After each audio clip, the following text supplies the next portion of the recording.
Aku tak ambil cerita kau sih. Aku tak ambil cerita kau. Pasal itu aku faham lah waktu 36 soalan tu kan yang kau bertanya betul ke Adi bini kau ikut bangla kan. Aku tak lupa tapi waktu aku bercakap dengan dia tu dia yang mula timbulkan benda ni. Dia tanya aku tentang perangai bini dia begini-begini. Kan. Jadi kemudian dia kata anak dia tu kifarah. Jadi aku cakap tak boleh berdosa kau cakap macam tu. Jadi itulah aku banyak nasihatkan dia lah sih. Jadi bila aku tanya dia bermakna betul lah yang Nasir cakap selama ni. Betul bang.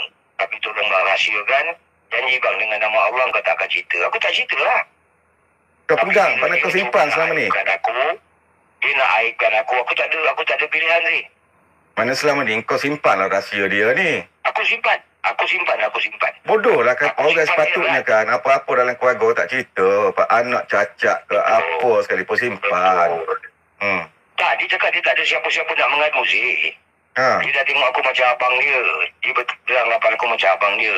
Sebab tu aku pun payah nak ceritakan benda ni. Atas dasar kepercayaan Adi pada aku tu tadi. Cuma aku muskil. Kenapa Adi cuba nak aibkan aku? Itu yang kemuskilan aku.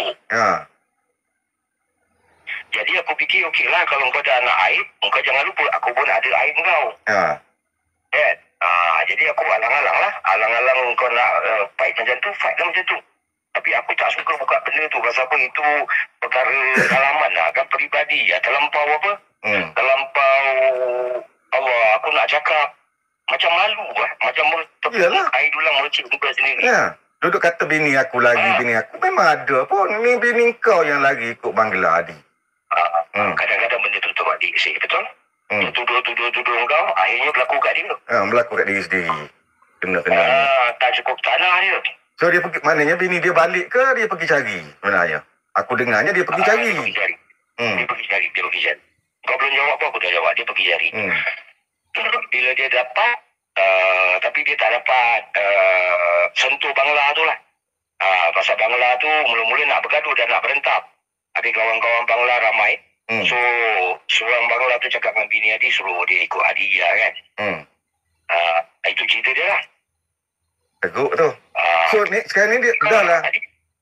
Aku nak pemudahkan isu ni sebenarnya timbul daripada jali berhutang duit Cik Kamarudin. Cik Kamarudin telefon aku beritahu kalau boleh dia nak naik. Dan kita tak sembang. Cantik.